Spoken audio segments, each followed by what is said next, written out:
My name is Dr. Anthony Levatino. I'm a practicing obstetrician-gynecologist, and I've performed over 1,200 abortions. Today I'm going to describe a third trimester induced abortion, which is performed at 25 weeks to term. At this point, the baby is almost fully developed and viable, meaning he or she could survive outside the womb if the mother were to go into labor prematurely. Because the baby is so large and developed, this procedure takes 3 or 4 days to complete. On day 1, the abortionist uses a large needle to inject a drug called digoxin.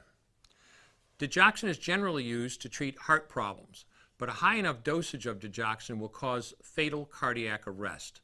The abortionist inserts the needle with the digoxin through the woman's abdomen or through her vagina and into the baby, targeting either the head, torso, or heart. The baby will feel it.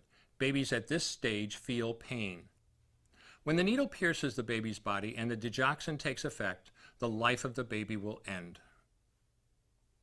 The abortionist then inserts multiple sticks of seaweed called laminaria into the woman's cervix. They will slowly open up the cervix for delivery of a stillborn baby. While the woman waits for the laminaria to dilate her cervix, she carries her dead baby inside of her for 2 to 3 days. On day 2, the abortionist replaces the laminaria and may perform a second ultrasound to ensure the baby is dead. If the child is still alive, he administers another lethal dose of digoxin. The woman then goes back to where she is staying while her cervix continues to dilate. If she goes into labor and is unable to make it to the clinic in time, she will give birth at home or in a hotel. In this case, she may be advised to deliver her baby into a bathroom toilet. The abortionist then comes to remove the baby and clean up. If she can make it to the clinic, she will do so during her severest contractions and deliver her dead son or daughter.